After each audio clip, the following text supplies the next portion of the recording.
What's up, guys? Welcome to Daily Dose of Reddit. This is your host, Zach, and today's subreddit is r/MaliciousCompliance. Alright, this story is called Close All the Deals We Can to Meet Quota. Okay. This happened back in 2010. I had started working for a cemetery funeral home combination a couple of years before this all took place. We had around 10 salespeople on our team and worked for a major corporation. At first, we had an amazing sales manager, Jim. He had actually worked at that location as a sales representative years prior and understood what we dealt with each day. He was extremely supportive and brought a great work culture to the team. Jim encouraged us to help families to the best of our abilities, and sales were simply a byproduct of that process, so everyone involved benefited, including the families we serve. We were so successful that Jim received a promotion in 2010 to a regional market manager position in a different area, leaving us without a sales manager at our location. The rest of the sales team and I speculated that the company would bring in another manager from a smaller location to help continue our success. Instead, they decided to hire from outside the company. The guy they chose to replace Jim with was a sales manager from a major insurance company. We will call him Dick. While Dick had a background in sales management, he knew close to nothing about what it was like in the funeral industry, and he had a style of management completely unlike that of Jim. At first, some of us tried to make him aware of the team culture we had in place, and how things would virtually run themselves if he would simply maintain what Jim had accomplished.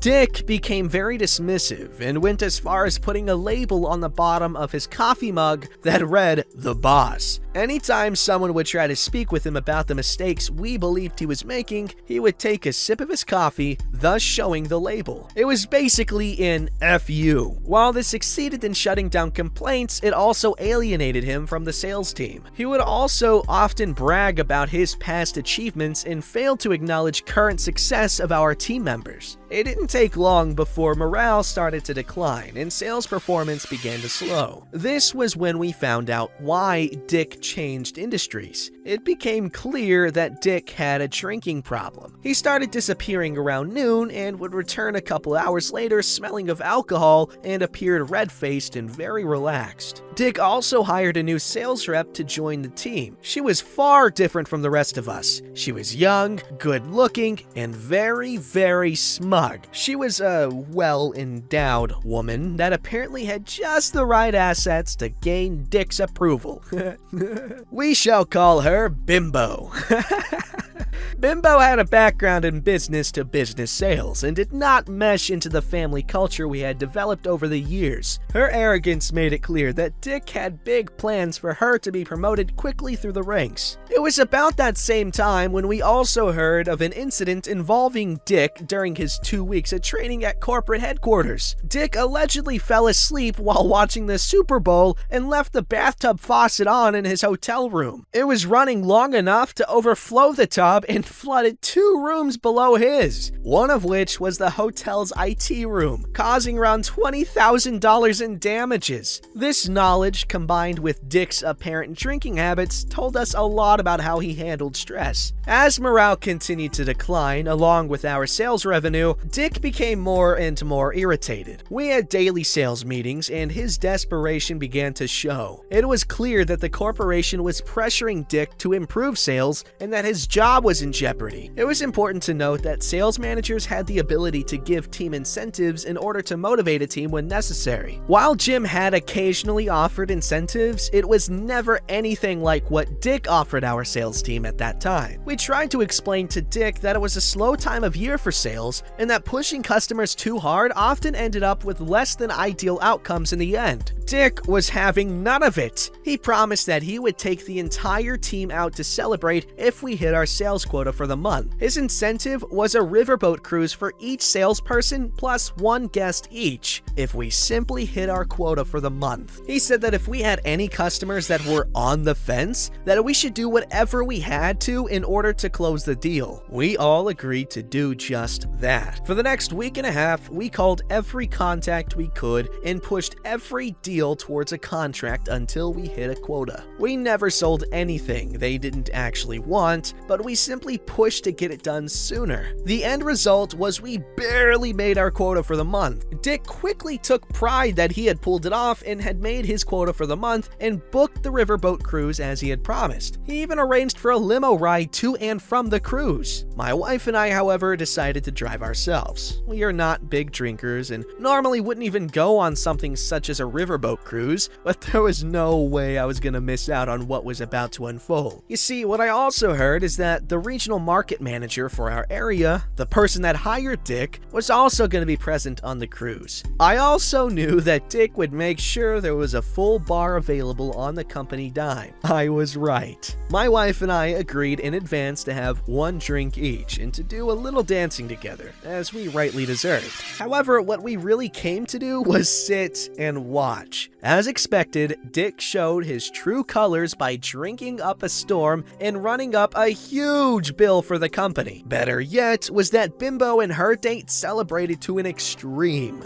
At one point, she and her date were dry humping on the dance floor as we and the regional market manager looked on. She had hopped up, straddling him with her dress up around her hips and panties in full view. We all watched on, some of us in shock, some in amusement.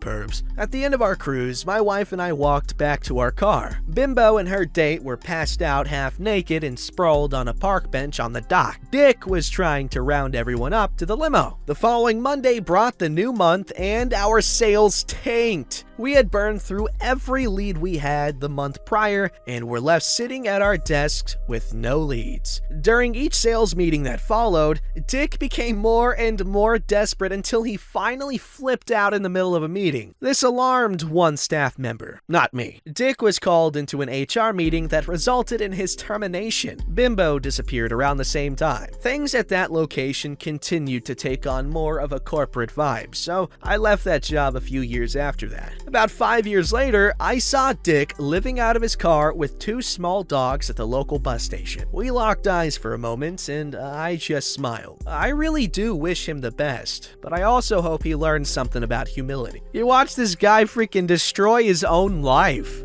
That is brutal. Also, that riverboat thing sounded pretty cool. Alright, this story is called Use the Union Guidelines to Outsmart an HR Woman. When I was a senior in high school, I started working as a cashier at a grocery store. While this was not my first job, it was my first one where I was part of a union and learned about some of the pros and cons of unions. Mostly pros like regular raises, breaks, holiday pay, etc. We had a woman there who was basically our human resources person, and we did not get along from even before I worked there. I will call her Sally. I came in for my interview and Sally was not there and had left for the day. I remember apologizing and saying, "Oh, I must have mixed up the days. Is there any way you can find out which is the correct day for my interview?" But the manager on duty advised me that I was correct as they had checked the calendar in her office and she had it written down, and so he, the front-end supervisor, and the other manager who came in to start his shift all interviewed and hired me instead. I later heard from the group Vine that she was working 2 locations and really wanted to be hired full-time at a larger store, which would have been a promotion for her, but instead she was placed full-time at our location only and didn't get promoted, and that her missing my interview was the final nail in the coffin for her, as this was just one of a long list of mistakes she made. She was always making excuses for why I couldn't be put in to be transferred to another department when they were hiring people for those departments, like bakery or deli, and kept me as a cashier even though it was lower pay. Even so, I came back to work there over my winter break for college. I had gone away to college instead of commuting, and also summer break. Here is where my malicious compliance comes in. Our union states that after a waiting period, I believe it was 3 months, we get holiday pay for working Sundays and holidays. It was time and a half. We are also entitled to a raise every 6 months, and being away at college is not supposed to to affect that since we joined the union before leaving and come back on our breaks and still owe our dues during those times when we are still part of the union but away at school. I got my first paycheck stub for the summer and noticed I did not get my holiday for working that Sunday, nor my raise. I spoke with a coworker who advised me to speak with the store manager. He was the one that interviewed me and always looked after his staff, since we were between union reps at the time. He was a born problem solver and told me right away he can fix the payroll error for me and make sure that I got not only the proper wage from now on, but that I would get the back pay for the time I should have gotten the raise but didn't. As far as holiday pay though, that had to be taken care of by Sally since she was in HR, and he suggested we go see if she was free and speak with her. She just spoke to the both of us in a condescending tone about how this was union policy, that I had to start all over again with seniority, and that I had to earn that holiday pay again by being there for 3 months. He pointed out, as I did, that I was getting this holiday before leaving for college and even over the winter break that I had worked, but she just kept saying to me, "It's union policy." My manager calmly tried to negotiate with her and get her to correct, and even stated that other employees had not had to go through this. I finally just raised my hand to silence them both. Okay, so you're saying that I can't get my holiday pay even though I was before I left to go back to college at the end of January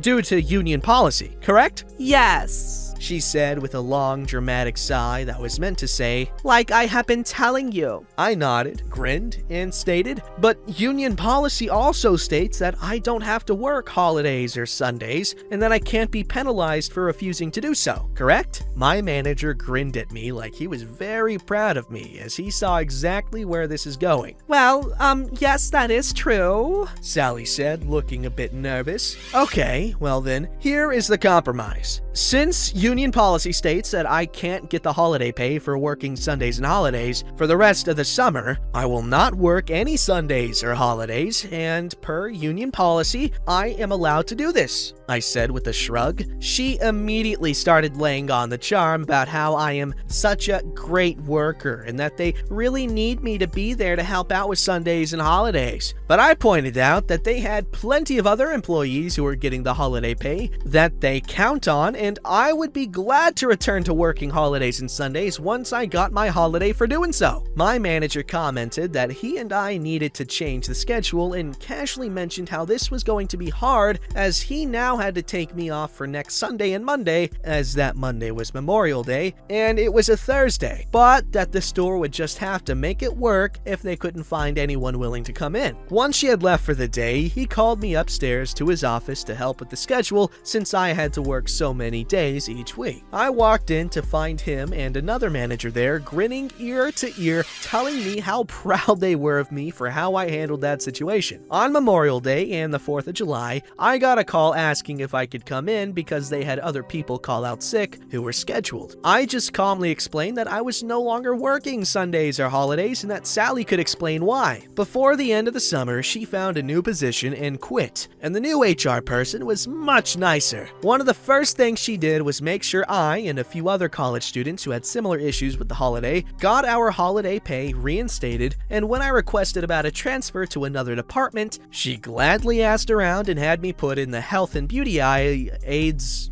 department that same week. Update. Wow, now over 4,000 likes and all kinds of awards. Thanks. You know what, man? Baller. I love it. Freaking stick it to that HR crony. That corporate crony, I should say. But yeah, I'm happy how this turned out. Alright, this story's called Try Telling a Queer Scientist That He Has No Choice. My husband, Chad, is naturally a better decorator than many professional designers that have their own shows. Years ago, when he lived in an apartment complex, the rental office staff became aware of how beautiful he decorated his apartment. It really was award-winning, literally. Anyway, the apartment manager notified Chad that his apartment was to be the model going forward. Chad was not happy with this development. Stranger moving through his personal areas, going through his things, possibly stealing things. was unacceptable. The apartment manager was quick to mention that this was a part of Chad's lease. Suddenly, an idea occurred to Chad. "Are you allowed to move or cover up anything in my apartment?" No sir, we are not allowed to touch, move, rearrange, or cover up anything. Thank you. Chad put up every piece of male erotica he possessed, and he even bought some more. Posters, figurines, serious art, even a pile of magazines fanned out on the coffee table, like some kind of doctor's office. Chad called the rental office and warned them against bringing anyone into his apartment that was a child or squeamish about such subject matter. The rental office immediately sent over one of their maintenance men to confirm. Check and mate. I love it. That's so uncomfortable though. The fact that is that a thing? Do people do apartment managers or whatever is just a random person's apartment? Like they do the tours in a random person's apartment like they're selling a house? Because that makes me uncomfortable. And I'm sure he made them uncomfortable. Am I right, fellas? Don't forget to like, subscribe, and hit that bell to never miss an episode.